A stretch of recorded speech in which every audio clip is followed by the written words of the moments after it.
नमस्कार, 18 स्वदेश की इस खास पेशकश में आपका स्वागत है। मैं हूं डिम्पी कालरा। हाले ही साल खत्म हो गया हो, लेकिन अभी भी चौथी तिमाही के नतीजे आने बाकी हैं और अगर आप नंबर्स के लेके जोखिम में जाओगे तो आपको बहुत पढ़ना पड़ेगा, समझना पड़ेगा, फंस भी सकते हैं। इसलिए हमने आपकी मुश्किल थोड़ी सी आसान की है और हमने ये किया है कि जो चौथी तिमाही में नंबर्स कैसे आ सकते हैं, उसकी जितनी उम्मीदें हैं, जितनी एक्सपेक्टेशंस हैं, वो ज़्यादातर सेक्टर्स हम आपके लिए लेके आने वाले हैं और इस सेक्टर की कुछ एक बेहतरीन कंपनीज लेके आने वाले हैं। हम डाटा और कंपनीज के एक्सपेक्टेशन तो आपके सामने रख देंगे, लेकिन पारखी नजर से बताने के लिए दो मेहमान भी मेरे साथ इसी कार्यक्रम में जुड़ जाएंगे, जो आपको बताएंगे कि इस चौथी तिमाही के जो नतीजे आ रहे हैं, नंबर्स आ रहे हैं, उसमें हमको करना क्या है। मेरे साथ पूरा पैनल, मेरी टीम भी तैयार है और साथ ही दोनों मेहमान भी तैयार है। आपको स्क्रीन पे सुदीप बंदोपाध्याय दिख रहे होंगे। सुदीप सर, बहुत बहुत शुक्रिया, थैंक यू वेरी मच आज समय देने के लिए। और पंकज पांडे भी हमारे साथ हैं, आईसीएसआई डायरेक्ट के हेड रिसर्च हैं। पंकज, बहुत बहुत शुक्रिया, थैंक यू वेरी मच, आपने भी हमको समय दिया। और हम दोनों एक्सपर्ट से उनकी पारखी नज़र से ये पता करेंगे कि इस बार के नंबर्स में जो हमारी रिसर्च टीम तैयार करके लेके आई है, अब हम इस पर करना क्या है। एक एक करके कार्यक्रम की करते हैं शुरुआत। मानसी आपको बताने वाली हैं कि आज सीमेंट, रियल एस्टेट और कंजम्पशन सेक्टर के अंदर क्या होगा। शरद मेरे से योगी हैं, वो आपको आईटी और फार्मास्यूटिकल्स के बारे में बताएंगे। दोनों इस चीज़ के लिए ज़्यादा इंपॉर्टेंट है क्योंकि करेंसी का फैक्ट आता है इस पे। और साथ ही स्वामित हमेशा की तरह आपको ऑयल एंड गैस के बारे में ज़्यादा जानकारी देंगे और मेटल्स भी इन्हीं की ही बीट है, तो इसके बारे में भी आपको ये जानकारी देने वाले हैं। बच गया बैंकिंग, उसके लिए मैं आपके सामने होऊंगा और बैंकिंग के बारे में भी हम आपके सामने बात रख देंगे। खैर, शुरुआत करते हैं। पहले मानसी आपसे एक एक करके सेक्टर चुनते हैं। पहले सीमेंट के बारे में जरा जल्दी से बता दीजिए, तीन चार चीजें, बड़ी बड़ी बातें क्या होंगी और फिर उसके बाद से कौन सी कंपनीज के अपने नंबर्स निकाले हैं। बिल्कुल, शुक्रिया डिम्पी। यहाँ पर आप देखिए, सीमेंट के लिए वॉल्यूम्स जो है, एक्सपेक्टेशन हम ये लगाकर चल रहे हैं कि सालाना आधार पर 1.5 से 2% तक की गिरावट वॉल्यूम्स में देखने को मिल सकती है। सीमेंट के लिए वॉल्यूम और रियलाइजेशन देखना काफी इंपॉर्टेंट है।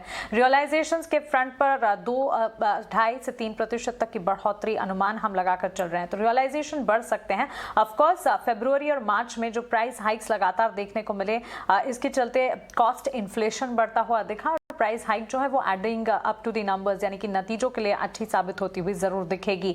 ओवरऑल प्रॉफिटेबिलिटी की अगर बात करें, प्रॉफिटेबिलिटी में एक डिप देखने को मिल सकता है क्योंकि हमने काफी ज्यादा फ्यूल इन्फ्लेशन देख लिया है। अगर स्पेसिफिकली स्टॉक्स की बात करें, श्री सीमेंट के जो नंबर्स या अनुमान ये लगाकर चल रहे हैं कि कंपनी की आय जो है इसमें करीब 8.5% की बढ़ोतरी दिख सकती है। हालांकि मार्जिन्स जो है टूटेंगे और मुनाफे के फ्रंट पर भी कमजोरी हाथ लगती हुई दिखेगी। इनपुट कॉस्ट प्रेशर काफी रहा है सीमेंट कंपनियों के लिए, जो परेशान करेगा। और रैमको सीमेंट डिम्पी दूसरी कंपनी है जिस पर हमने फोकस किया। यहां पर भी कंपनी की आय में 13-13.5% की ग्रोथ का अनुमान है। हालांकि मुनाफे और मार्जिन्स के फ्रंट पर इन कंपनियों के नतीजे जो हैं वो कमजोरी ही देखेंगे। ओके, ठीक है। तो ये नंबर्स आपके स्क्रीन पर और जो 4-5 इंपॉर्टेंट बातें जो सीमेंट कंपनीज में हमेशा देखनी चाहिए, वो भी आपको बता दी है। सुदीप सर, बहुत बहुत शुक्रिया, first of all thank you very much, आपने समय दिया। आपने सीमेंट कंपनीज के बारे में मानसी की रिसर्च भी देखी होगी, जानी भी होगी। एक बार जरा आपका व्यू पॉइंट चाहिए और आपकी कोई अगर पसंदीदा कंपनी है तो आप वो भी बता सकते हैं। भी देखा है कुछ, मैं सहमत हूँ उनका जो रिसर्च है उनसे। देखिए, कॉस्ट प्रेशर तो रियल है, सिग्निफिकेंट कॉस्ट प्रेशर आया है सीमेंट कंपनीज पे और इसके कारण मार्जिन में दबाव जरूर देखने को मिलेगा। और एक्सपेक्टेशन ये है कि अभी इस महीने by and large cement companies एक प्राइस हाइक लेंगे और उस प्राइस हाइक के बाद शायद मार्जिन इंप्रूवमेंट होगी। पर Q4 की अगर बात करें, मार्जिन पे प्रेशर और प्रॉफिटेबिलिटी पे जरूर प्रेशर देखने को मिलेगा। इस सेक्टर से मिला जुला सेक्टर है रियल एस्टेट। हमारा फेवरेट तो रियल एस्टेट सेक्टर में कुछ कंपनीज हैं, शायद इनका जिक्र बाद में करने का अपॉर्चुनिटी मिलेगा डिम्पी। पर सीमेंट कंपनीज में इस माहौल में मैं थोड़ा सतर्क रहूंगा, निवेश करने की सलाह नहीं देंगे, थोड़ा वेट एंड वॉच मोड पे ही रहेंगे सीमेंट में। ठीक है। आप पंकज, पहले तो शुक्रिया आपका भी। आप कोई सीमेंट कंपनीज के बारे में रखेंगे क्योंकि मानसी ने जो रिसर्च निकाली है उसमें श्री सीमेंट के नंबर्स ठीक रहने वाले हैं। शुक्रिया डिम्पी जी। आई थिंक ओवरऑल जो मानसी जी ने बताया कि इंडस्ट्री के जो वॉल्यूम है वो वाई फ्लैटिश रहेंगे एंड क्योंकि सीमेंट इंडस्ट्री में पावर एंड फ्यूल एक बड़ा कॉस्ट कंपोनेंट होता है, 25% करीब कॉस्ट को कंट्रीब्यूट करता है। पिछले क्वार्टर में भी करीब 150 से 200 रुपए एबिटा पर टन में जनरली गिरावट देखी गई थी। तो आगे जाके ये क्वार्टर भी प्रेशर में रहने वाला है। आई थिंक Q1 ज्यादा प्रेशर में रहेगा बिकॉज कुछ companies lower cost of inventory पे है। आई थिंक स्ट्रक्चरली जो हमें या कंपनी तो बेटर लगती है वो सागर सीमेंट लगती है, बिकॉज हालांकि इंडस्ट्री की वॉल्यूम फ्लैट रहेगी, बट सागर सीमेंट ने रिसेंटली प्लान कमीशन किया है, तो करीब 2.5 मिलियन टन का उन्होंने प्लांट कमीशन किया है। तो इनकी जो ग्रोथ होगी वो 10% के आसपास में रहने वाली है। एंड दूसरी बात यह है कि क्योंकि पावर एंड फ्यूल एक बड़ा कॉस्ट कंपोनेंट है और वहां पे काफी प्राइसेस ऊपर गई हैं, global coal prices. I think ये कंपनी को उस तरीके से फायदा ये होगा कि ये डोमेस्टिक कोल जो है वो ज्यादा यूज करते हैं, तो कहीं ना कहीं इनका जो रिलेटिव मार्जिन प्रेशर होगा बाकियों से कम होगा। तो इन जनरल जो ट्रेंड वो यही रहने वाला है कि कंपनीज को मार्जिन प्रेशर इस क्वार्टर में थोड़ा दिखेगा, अगले क्वार्टर में शायद ज्यादा दिखेगा, सब्जेक्ट टू कितना वो प्राइस हाइक लेते हैं। But I think Sagar cement relatively better रहता है, हमें लगता है, क्योंकि इसका एक तो कैपेसिटी कमीशन हुई तो इसमें एक आपको वॉल्यूम ग्रोथ मिलेगा, प्लस क्योंकि ये डोमेस्टिक कोल ज्यादा यूज करते हैं तो इनका जो एबिटा पर टन पे जो प्रेशर है जो इंडस्ट्री इन जनरल पे आएगा वो इस पे नहीं आएगा। यहाँ पे हमारा टारगेट प्राइस करीब 300 रुपए है। ठीक है, सागर सीमेंट है यहाँ पे पंकज की पसंद। अगर आप यहाँ पे देखना चाहते हैं कि सीमेंट कंपनीज, ऑलरेडी हमने रिसर्च आपको बताई, लेकिन फिर भी कुछ चुनाव करना चाहते हो तो सागर सीमेंट पे भी आप मोहर लगा सकते हैं। पंकज का मानना है कि यहाँ पे अच्छे नंबर्स जरूर आते हुए दिखेंगे।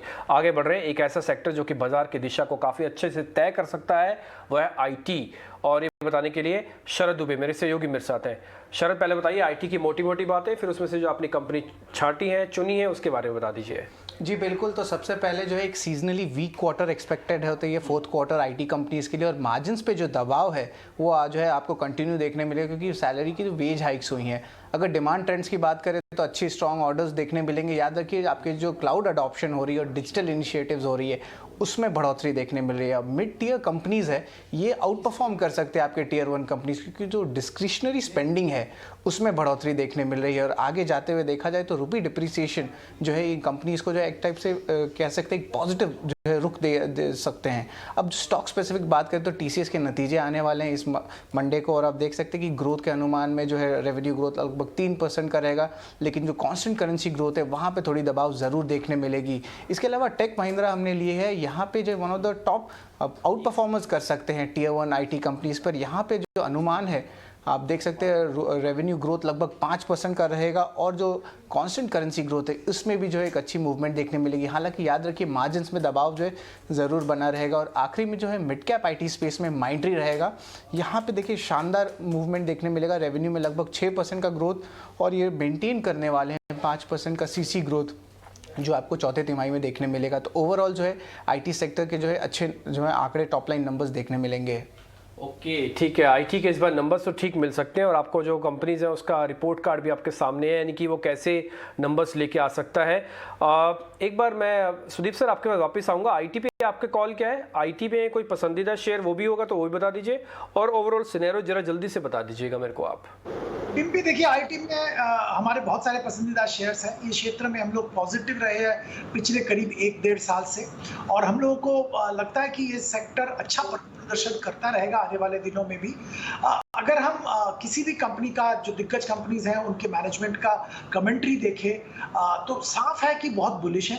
पिछले दिनों में एक्सेंच्योर का कमेंट्री आया था, वो भी आने वाले क्वार्टर्स के लिए बहुत बुलिश है।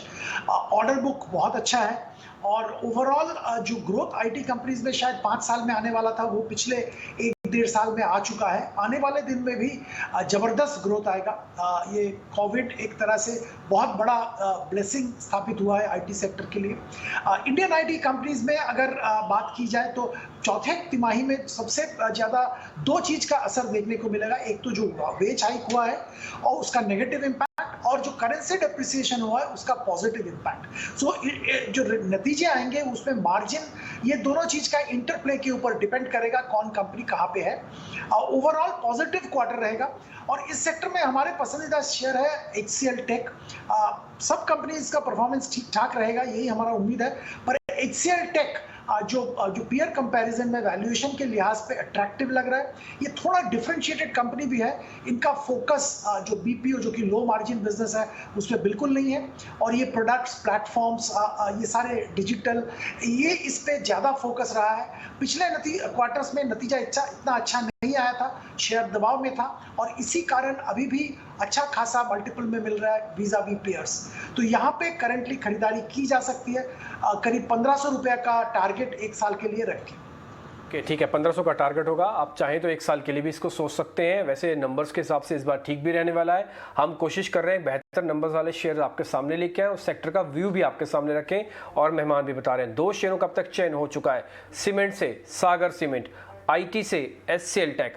अब हम तीसरे महत्वपूर्ण सेक्टर की तरफ बढ़ रहे हैं, वो सेक्टर है ऑयल एंड गैस का। और मेरे सहयोगी सौमित सरकार मेरे साथ जुड़ चुके हैं, वो आपको बताने वाले इस सेक्टर का मोटा मोटा आउटलुक और साथ ही इससे जुड़ी हुई कंपनियां। सौमित बताएं। तो इस सेक्टर को हम 3 हिस्से में डिवाइड कर लेते हैं। पहले तो हम अगर अपस्ट्रीम कंपनीज देखेंगे तो उसमें तो ONGC और ऑयल इंडिया आ जाते हैं, उनको बेनिफिशियल होगा इस क्वार्टर में, क्योंकि ऑयल प्राइसेस काफ़ी हायर थे सिक्वेंशियली। अगर आप देखते हैं तो करीब $98 के आसपास एवरेज किए थे पूरे 4th क्वार्टर में। तो क्रूड प्राइसेस हायर होने के कारण अपस्ट्रीम कंपनीज को बेनिफिट होगा।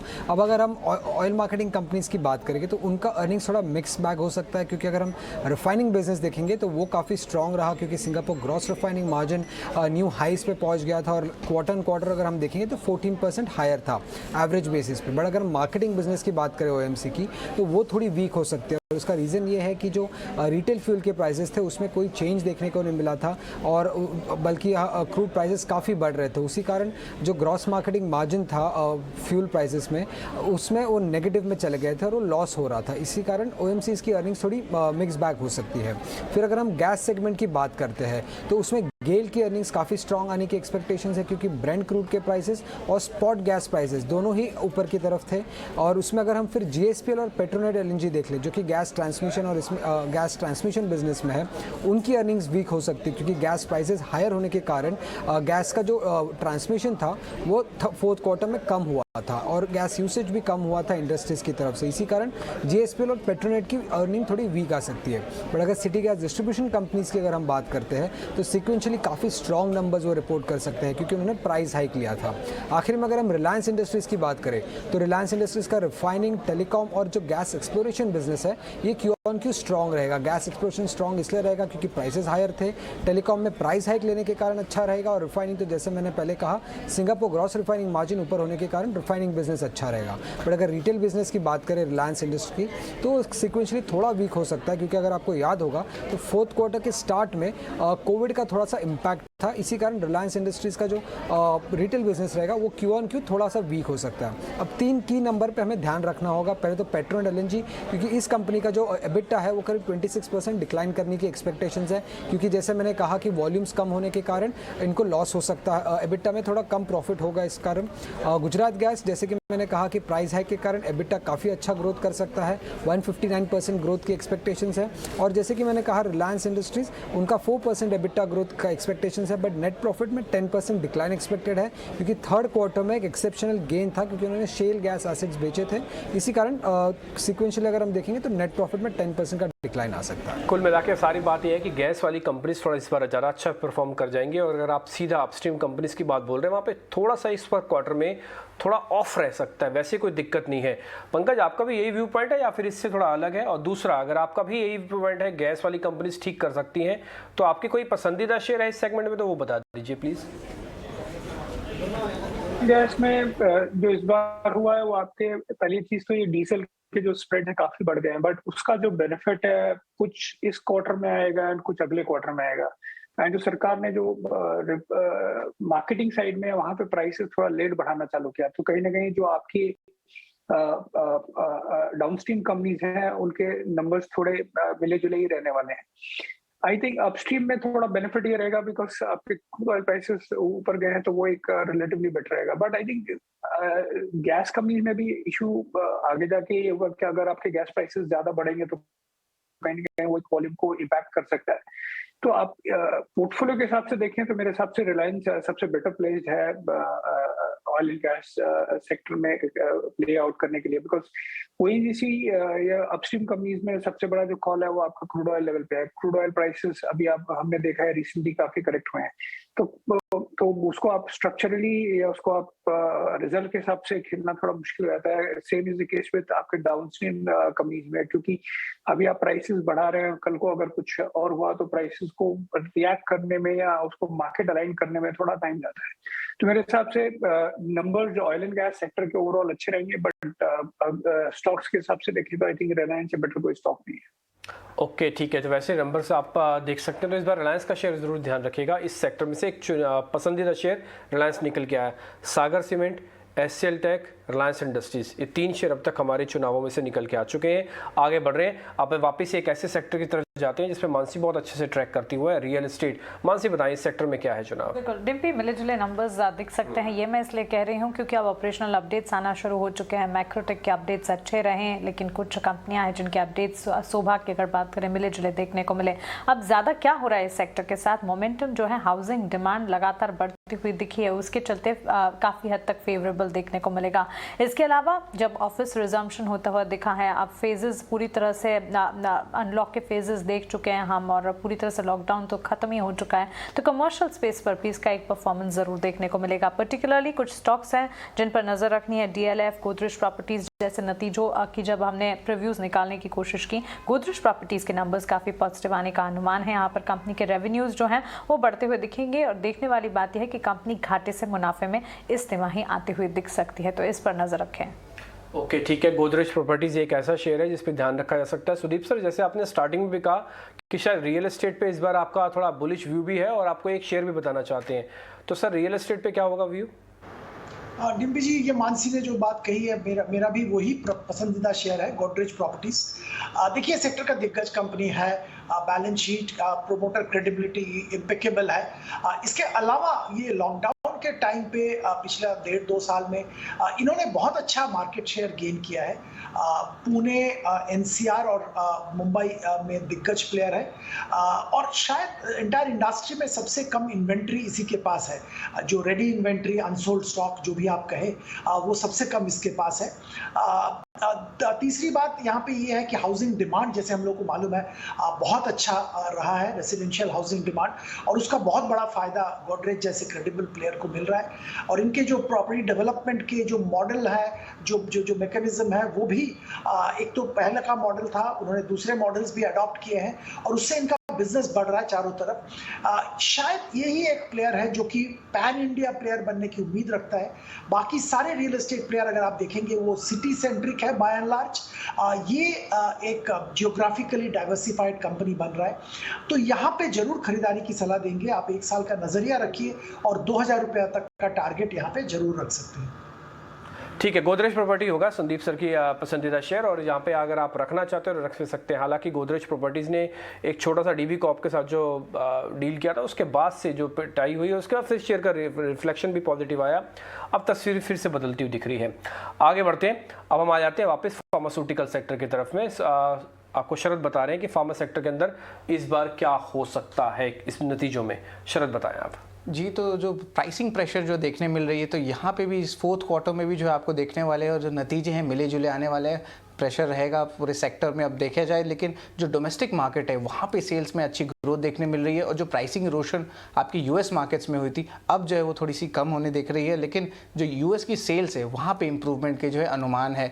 अब देखा जाए तो मार्जिन्स तो इम्पैक्ट रहेंगे, क्योंकि एलिवेटेड कॉस्ट है all through out the supply chain, और जो है जो कोविड की जो कंट्रीब्यूशन है वो भी अब कम होने जा रही है मेडिकल कंपनीज के। 3 स्टॉक्स रहेंगे फोकस में, और बाइकॉन रहेगा फोकस में। स्टॉक में बहुत अंडर परफॉर्मेंस एक लॉन्ग पीरियड से दिखाया गया, और यहाँ पे देख सकते हैं रेवेन्यू में लगभग 31% का ग्रोथ का अनुमान है, सबसे ज़्यादा आपका निफ्टी फार्मा इंडेक्स पे एस्टिमेट्स के हिसाब से। हालांकि मार्जिन्स में भी जो है लगभग 4% का जो है उछाल देखने का अनुमान है। सन फार्मा भी रहेगा टॉप आपका पिक, यहाँ पे भी आप देख सकते हैं रेवेन्यू में लगभग 19% का ग्रोथ का एक्सपेक्टेशंस है, और मार्जिन्स में भी एक पार्शियल मूव जो है इंप्रूवमेंट देखने मिल सकता है लगभग 3% का। तो ये 2 इंपॉर्टेंट स्टॉक्स रहेंगे। और आखिर में औरोबिंदो फार्मा रहेगा फोकस में। यहाँ पे जो है रेवेन्यूज़ में देख सकते हैं थोड़ी सी दबाव देखने मिलेगी, और एक टाइप से कह सकते हैं कि मार्जिन्स में भी जो है 4% का जो है गिरावट देखने मिलेगा। तो ये जो है स्टॉक थोड़ा प्रेशर में रह सकता है। ओके ठीक है, तो आप तीनों शेयर यहाँ पे रख सकते हैं, सन फार्मा, औरो फार्मा, बायोकॉन। पंकज, इन तीनों में से कोई आपको अच्छा लग रहा है यहाँ पे? क्योंकि नंबर्स तो लग रहा है कि थोड़ा ठीक ही रहने वाले हैं। अगर इसके कोई अलावा भी है तो आप वो भी बता सकते हैं। देखिए, हेल्थ केयर सेक्टर में काफी सारे सेगमेंट्स हैं। एक आपका हॉस्पिटल्स आता है, एक आपका डोमेस्टिक ओरिएंटेड प्लेयर्स आते हैं, और आपके जो तीसरे होते हैं एक्सपोर्ट ओरिएंटेड सेगमेंट्स होते हैं। आई थिंक जो हमें सबसे अच्छा लगता है वो हॉस्पिटल्स है, बिकॉज लार्जली हॉस्पिटल्स में जो जो जनवरी का मंथ था वो थोड़ा सॉफ्ट था, बट क्योंकि आपके जो ओमिक्रॉन था उतना इंटेंसिव नहीं था, तो कहीं ना कहीं उस हिसाब से वो मंथ उतना फ्रूटफुल नहीं था हॉस्पिटल्स के लिए। बट फेब एंड मार्च में इलेक्टिव सर्जरीज थोड़े इम्प्रूव हुए एंड जिससे उनका मार्जिन और ये सब प्रोफाइल बेटर होगा। तो सारे का सारा रिकवरी आपको इस क्वार्टर में नहीं दिखेगा, बट आप जो आपका नेक्स्ट 2 मंथ्स में जो आपका फरवरी और मार्च में जो इम्प्रूवमेंट दिखा है उसके हिसाब से हमें लगता है कि आपके जो एस्टर डीएम है, आई थिंक यहाँ पे कंपनी में आपको रेवेन्यू जो है वो लार्जली फ्लैटिश रहेगा, बट क्योंकि इनके मार्जिन एक्सपैंड होने के चांसेस हैं, तो जहाँ पे हमें लगता है करीब 200 बिप्स के करीब इनका मार्जिन बढ़ सकता है और इनकी जो प्रॉफिट ग्रोथ होगी वो करीब 30% हो सकती है क्वार्टर ऑन क्वार्टर। तो करीब 190 करोड़ का हम प्रॉफिट देख रहे हैं। तो हमें लगता है कि हॉस्पिटल्स रिलेटिवली बेटर हैं इस पूरे स्पेस में एज ऑफ नाउ, जिसमें एस्टर डीएम हमें सबसे अच्छा लगता है। कि ठीक है, एस्टर डीएम पंकज का पसंदीदा शेयर है। तो आप हमारी कैटेगरी में अब सीमेंट में से सागर सीमेंट आ चुका है, ऑयल एंड गैस में से रिलायंस आ चुका है, गोदरेज प्रॉपर्टीज आ चुका है, साथ ही एस्टर डीएम आ चुका है फार्मास्यूटिकल्स में से। ऑल दो जो इसके अलावा फार्मास्यूटिकल्स की 3 बड़ी कंपनीज हैं उसके नंबर्स आपको शरद ने बता ही दिए हैं। आगे बढ़ रहे हैं स्वामित की तरफ और आगे बढ़ते हैं और उनसे जरा मेटल कंपनीज के बारे में पता कर लेते हैं। स्वामी जरा जल्दी से बता दीजिएगा मेटल का ओवरऑल आउटलुक कैसे रहेगा और कौन सी कंपनीज के नंबर अच्छे आ सकते हैं। मेटल में अगर हम देखें तो 2 हिस्से में डिवाइड कर सकते हैं। पहले तो नॉन फेरस है, उनके नंबर्स काफ़ी अच्छे होने की एक्सपेक्टेशंस है, क्योंकि सिक्वेंशियल अगर हम देखते हैं तो एल्यूमिनियम के प्राइसेस और जिंक के प्राइसेस में अच्छी खासी ग्रोथ देखने को मिली, करीब 19% और 12% ग्रोथ हमें प्राइसेस में देखने मिली। इसी के साथ जो रुपी थी वो भी करीब 30 बेसिस पॉइंट से डिप्रिशिएट किए, तो इन कंपनीज को उसका बेनिफिट हो सकता है। उसी के साथ अगर हम देखते हैं तो फोर्थ क्वार्टर में यूजुअली सीजनली अगर हम देखते हैं तो वॉल्यूम्स काफ़ी अच्छी होती सिक्वेंशली, तो ये दोनों ही फैक्टर्स नॉन फेरस कंपनीज को बेनिफिट करेगी। अगर हम फेरस सेक्टर्स की बात करते हैं, फेरस कंपनीज की बात करते हैं जैसे कि स्टील, उनका थोड़ा नेगेटिव इम्पैक्ट है, म्यूटेड नंबर्स आ सकते हैं, क्योंकि पहले तो कोकिंग कोल के प्राइसेस काफ़ी ऊपर थे, इसी कारण उनका जो रॉ मटेरियल कॉस्ट है वो बढ़ जाएगा। कॉस्ट ऑफ प्रोडक्शन करीब 9 to 10% हायर रह सकता है इन कंपनीज के लिए। उसी के साथ जो स्टील के प्राइसेस थे वो भी काफ़ी फ्लैटिश से थे सिक्वेंशली, तो इसी कारण अगर फेरस कंपनीज की हम बात करें तो वो थोड़ा म्यूटेड सेट ऑफ नंबर्स आ सकता है, बट नॉन फेरस कंपनीज जो है वो काफ़ी स्ट्रॉन्ग नंबर्स रिपोर्ट कर सकते हैं। नॉन फेरस में अपने वेदांता, हिंडाल्को ऐसी कंपनीज काफ़ी स्ट्रॉन्ग नंबर्स रिपोर्ट कर सकती है, जबकि स्टील में टाटा स्टील और JSW स्टील जैसी कंपनीज की नंबर्स थोड़ी म्यूटेड आ सकती है सिक्वेंशली अगर हम देखें। ओके सुदीप सर, आपका इस पे टेक क्या है ये मेटल कंपनीज पे, क्योंकि इस बार तो इनका रन अप बहुत ही शानदार था। मेटल कंपनीज ने अपने आप तो पैसा बनाया लेकिन दूसरों के लिए मुसीबत खड़ी कर दी। बिल्कुल सही डिम्पी, पर एक देखिए एक चीज हम लोग फंडामेंटली देख रहे हैं कि ये जो जियोपॉलिटिकल टेंशन रूस और यूक्रेन के बीच में चल रहा है, इसके बाद सारे जो कंट्रीज हैं इंक्लूडिंग डेफिनेटली इंडिया अपना जो रिड्यूस करते हैं मेटल्स, और ये लंबी अवधि तक चलेगा, ये ऐसा शॉर्ट टर्म वाली बात नहीं है। मैं एक कंपनी का जिक्र करना चाहूंगा, थोड़ा हटके कंपनी है MOIL। देखिए ग्लोबली मैंगनीज करीबन 36% प्राइस बढ़ा है, या एक कारण तो है युद्ध का कारण, पर दूसरा है स्टील इंडस्ट्री का डिमांड बहुत बढ़ गया है और इसके चलते MOIL ने लोकली भी 10% प्लस प्राइस हाइक लिया है मार्च में ही, और इससे मार्जिन ऑब्वियसली इंप्रूव होगा। और सरकार का एक पॉलिसी आया था कुछ दिनों पहले कि FY21 से FY30 के बीच में ये करीबन 2.5 टाइम्स स्टील का प्रोडक्शन कंट्री में बढ़ाना चाहते हैं, और अगर ऐसा हो रहा है और इसका एक पार्ट भी हो रहा है तो मैंगनीज का डिमांड बहुत बढ़ेगा, जिसका बेनिफिशियरी MOIL होगा। ओवरऑल हम लोगों को लगता है कि अच्छा खासा अपॉर्चुनिटी MOIL के लिए है आने वाला 5-7 साल में। बैलेंस शीट स्ट्रांग है, कैश फ्लो स्ट्रांग है, डिविडेंड यील्ड के हिसाब से भी अच्छा लग रहा है। करंट लेवल पे खरीदारी की जा सकती है, 225 रुपये का टारगेट 6 से 9 महीने के लिए। ओके ठीक है, तो MOIL भी इस कैटेगरी में आप जोड़ सकते हैं। तो नंबर्स की लिस्ट सूची आपकी हो रही है तैयार, आपको वो नंबर्स भी मिल रहे हैं जिनके अच्छे आ सकते हैं और मेहमानों के पसंदीदा शेयर भी आपकी स्क्रीन पर आपको दिख ही रहे होंगे।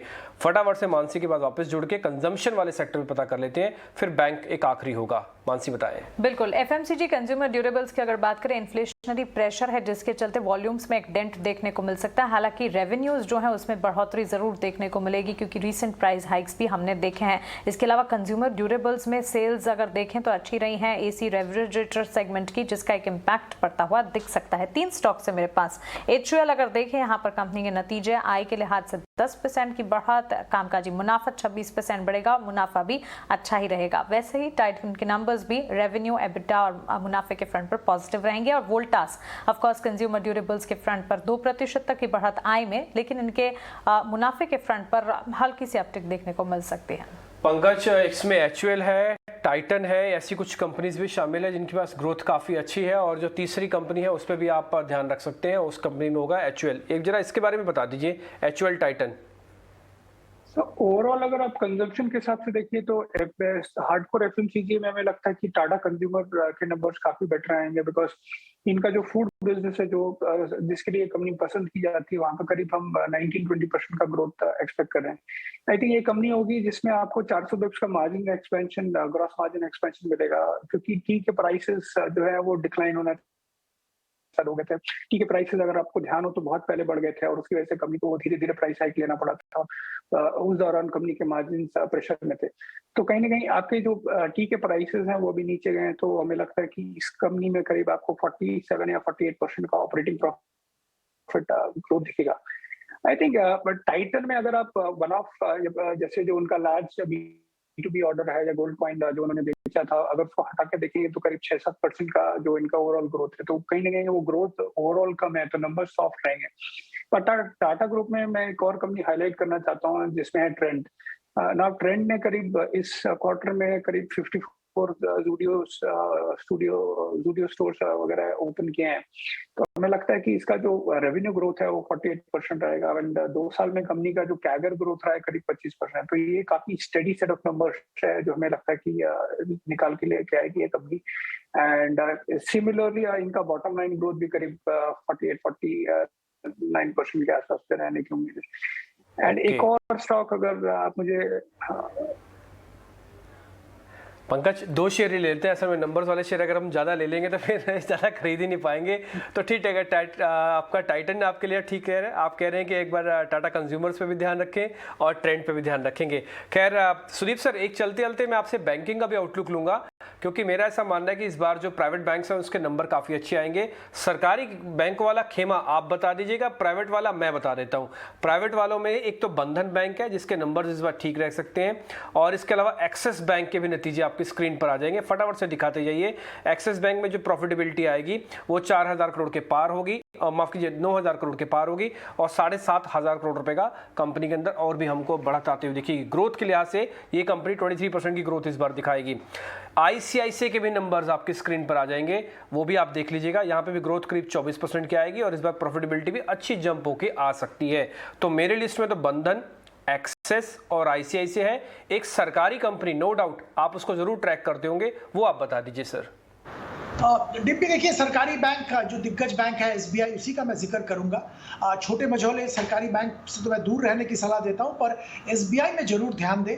इनका बिजनेस बहुत अच्छा तगड़ा बढ़ रहा है, डिमांड ग्रोथ बहुत अच्छा हुआ, लोन ग्रोथ अच्छा हुआ, और इनका फोकस डिजिटल पे बहुत अच्छी तरह से आ रहा है। इसके चलते इसका रिटेल में भी एक्सपेंशन हो रहा है, जो कि आने वाले दिनों में मार्जिन को इंप्रूव करने में सहायता करेगी। एसेट क्वालिटी इंप्रूव हुआ है, और रिकवरी जो प्रोसेस इनका चल रहा है उसके चलते आने वाले साल में बहुत अच्छा नतीजा मिलने वाला है। एक बात बताना चाहूंगा, इनके जो सब्सिडियरीज है वहां पे भी कामकाज अच्छा चल रहा है, और ये स्ट्रेटेजिकली ये सब्सिडियरीज में ये हिस्सा बेच रहे हैं, उससे रकम इकट्ठा कर रहे हैं, जो कि इनका कैपिटल एडिक्वेसी को हेल्प कर रहा है, जिसके कारण इनको मार्केट में बहुत जल्द नहीं आना पड़ेगा फंड रेज के लिए, और डाइल्यूशन नहीं होगा। ये सारे जो लक्ष्य है, बजट है 625 का टारगेट 1 साल के लिए रखा। बिल्कुल 625 का target SBI state bank of India पे आप ध्यान रखें। बहुत बहुत शुक्रिया सुदीप सर आपका आज कार्यक्रम में जुड़ने के लिए। पंकज, आपका भी बहुत बहुत शुक्रिया, थैंक यू वेरी मच, आपने समय दिया आज। मानसी, सौमित और शरद, आपका भी बहुत बहुत शुक्रिया, थैंक यू वेरी मच, ये इस बार के अच्छे से क्वार्टरली नंबर्स को कंपाइल करके हमारे सामने लेके आने के लिए। फिलहाल इस कार्यक्रम से इतना ही, नमस्कार।